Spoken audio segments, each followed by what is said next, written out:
I'm Kevin Sabet, and thanks for taking a little bit of time to hear me out. I'm going to speak for the next 10 to 12 minutes about a balanced approach to marijuana policy, which essentially answers no to the question of legalization, but yes to the question of balance. I'm going to talk a little bit about our experience of legal drugs in society, the experience of legalization elsewhere, the underground market related to marijuana, the latest marijuana health effects, and I'll conclude with a bit on medical marijuana. You know, unfortunately, we're often tied into the point where we have to decide between either legalization or full prohibition. That's the way the debate has often been presented. And I think that presenting the debate in that way is too simplistic for what it actually is, when we know that it's really a balanced approach of programs that work. A couple of things to start as a premise. First, it's very interesting to look at the polls for marijuana legalization. And actually, we're at a point now in 2010, 2012, where we've never had so much support for marijuana legalization from the general public, according to a couple of surveys. Even in the 1970s, when things were getting a little hot and there was more people in favor of legalization than there had been in the past, it didn't really come close to where we are today, and I think that's a concern. Most of the public discussion on legalization, as you can see, comes from the fact that there's a big generational divide between those who support legalization and those who oppose it. And I think that's very worrisome because, frankly, we're losing Generation X and Y. So those that were born between 1965 and 2000. The majority of those folks think there should be legalization, and that number has been steadily going up over the last 10 years. I find that very concerning. The silent generation, those around 1935, et cetera, before that, they have consistently had lower support of legalization, but even they have shown an increase over the last 10 years. So there's some key demographics, especially young people, that we're really missing. And if we think about, going to the next slide, what issue and what factors have led to that increase, I think there are a couple things. I mean, one, of course, the anti-legalization folks have been outspent, and we've been hearing that for a very long time and talking about that. But I think there are a couple other things we don't talk about as much that, if we addressed, could actually get to the core of that problem. The first is what I would call the messenger problem, this generational familiarity, in that a lot of the folks who don't believe in what we're talking about with a balanced approach and fighting legalization, they are younger, and they hear the message of our message is often delivered by people that they do not relate with from a generation to generation. That's not, frankly, they're not their own age. They're not near their own age. And that has been a big, unfortunate aspect of this, is that there hasn't been enough younger people talking about a balanced approach and anti-legalization. I think that also the legalization groups frame their issue as a very sensible alternative to the current policy, that because current policy, quote unquote, isn't working, then therefore we need to legalize drugs. And they use terms like humanitarian, common sense, science-based, evidence-based, terms that actually the anti-legalization camp does not use as much, and that has been working. Clearly, when you look at the statistics, though, the facts are on the side of being against legalization, because legalization looks very risky when we think about the different aspects of it. First, marijuana is used at a far less rate than alcohol and tobacco, even though among youth, marijuana and tobacco in certain age groups have been, in fact, tobacco and cigarettes have been used more than marijuana in terms of surveys. Overall, the picture is still lopsided. Our legal drugs are used far more. We also know that this argument that if only we could tax marijuana, we would get some revenue that we could then use for prevention and treatment. We know that that argument is actually is pretty weak, because alcohol and tobacco each get about between $185 and $200 billion in lost social costs. Yet they also only receive about $15 to $25 billion in revenues. So think about it. That's about a 10-to-1 ratio. So this idea that we're able to legalize marijuana and the attendant social costs aren't going to way go over the revenues, I think is a bit of a pipe dream, pardon the pun.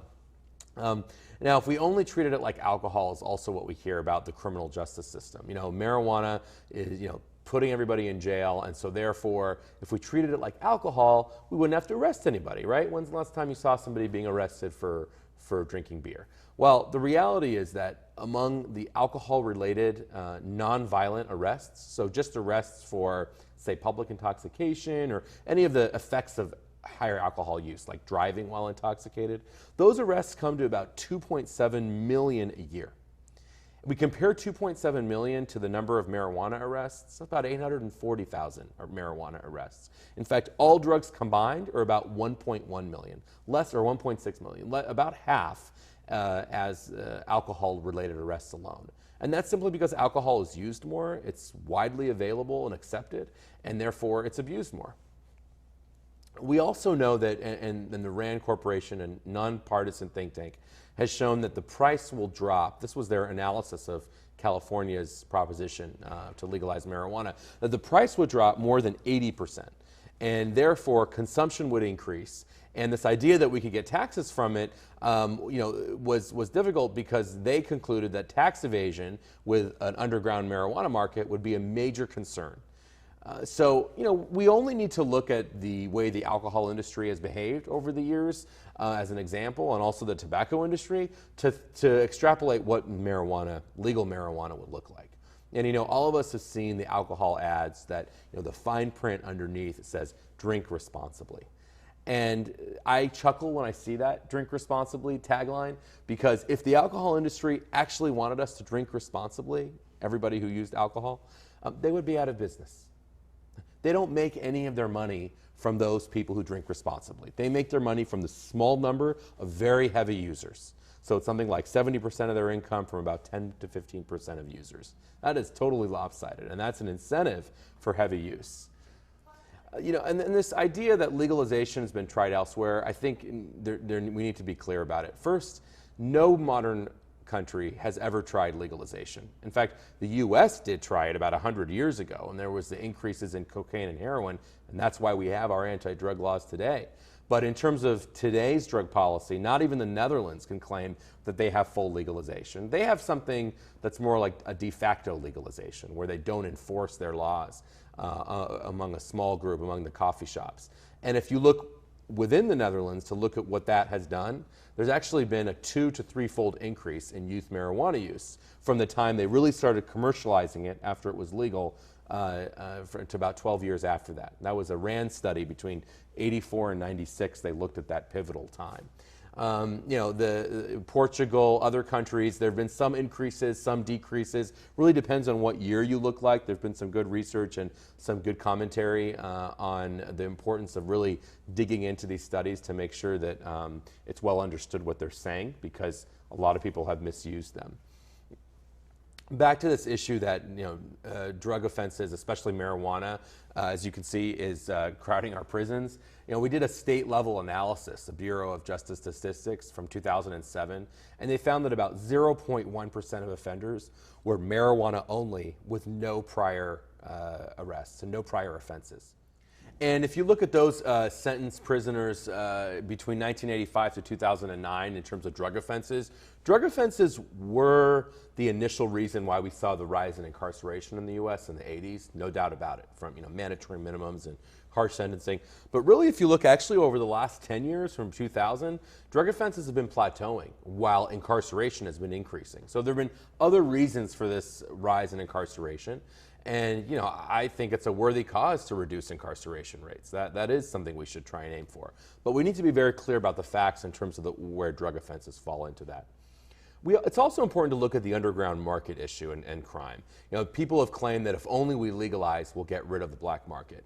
And again, RAND also, in light of the California proposition that did not pass, RAND did a report on Mexico's drug trafficking organizations. And they basically found that they earned about 15 to 25% of their revenue from marijuana. And they concluded that it was unlikely that legalization would either A, eliminate the black market for drugs, or B, get rid of drug trafficking organizations. It simply wouldn't happen. They're making their money from multiple things, not just marijuana, first of all. And secondly, there is no incentive for the underground market to disappear if there are high taxes that the state is imposing on these drugs. John Calkins and his class at Carnegie Mellon looked at the fact that taxes are necessary to prevent a price collapse, and there would have to be very high taxes, and these could create gray markets.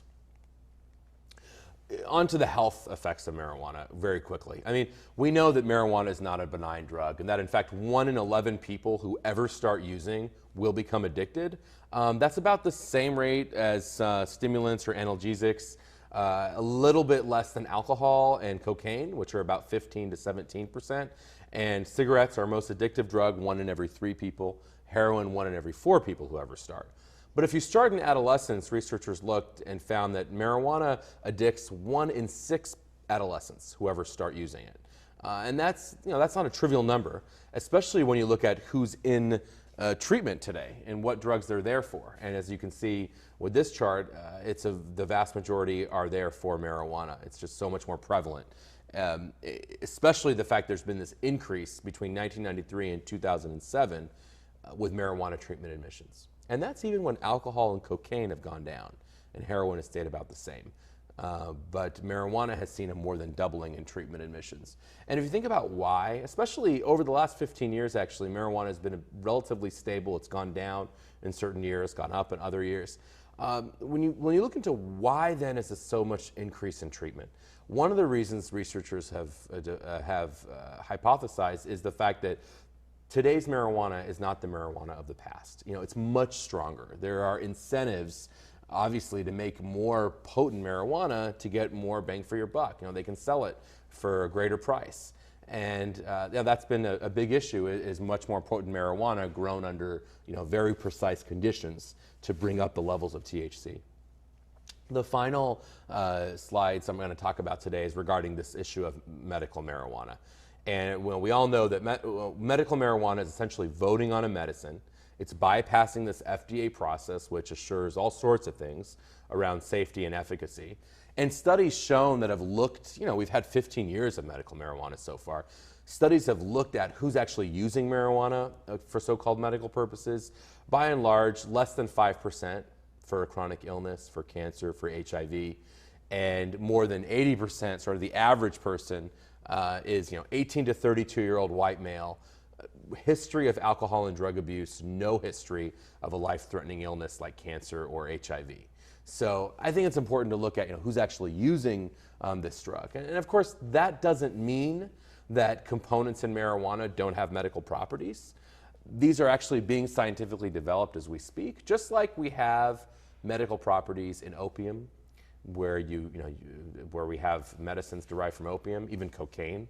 But that's very different than allowing it to be in an outlet, without public health oversight and without going through proper trials. So, in fact, one such drug going through a proper drug trial right now that's really in the late stages is a drug called Sabet, which is essentially an oral mouth spray of 2 components in marijuana that are together in that mouth spray.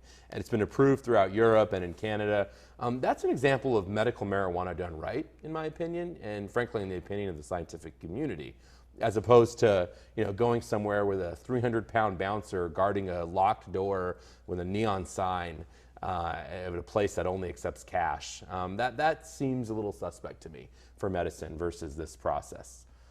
Now, that doesn't mean, though, that there are no other ways to reduce incarceration. There are, and you can do so without legalizing drugs. You can do so going through a really balanced approach of prevention, treatment, recovery, smart enforcement, and international efforts. And I'm not going to go into those details today, but it's important to know that prevention does significantly reduce drug use, that treatment is cost effective, people can and do recover, and there's reasons why we shouldn't stigmatize those that are in recovery, and frankly, that enforcement and treatment can work together. For example, in drug courts, things like Project Hope, things like the Drug Market Initiative, and other related things. So the future is uncertain about marijuana legalization. As you can see, there are a lot of different ways this can go. But I think it's really important, and I'll leave with this, that we do a couple of things. Recruit the younger generation into our field, go out of our way not to look inflexible with our policy, pick battles wisely, and really think like the future. You know, as I say, think like Google, not Microsoft. Although Microsoft has a lot and has taught Google a lot. You know, Google has paved the way for a whole new way that we look at a certain segment of an issue. And we should do that in drug policy. So I appreciate you listening to me. Go on my website, kevinsabet.com. Email me anytime at Gmail, and I look forward to hearing from you. Thanks very much.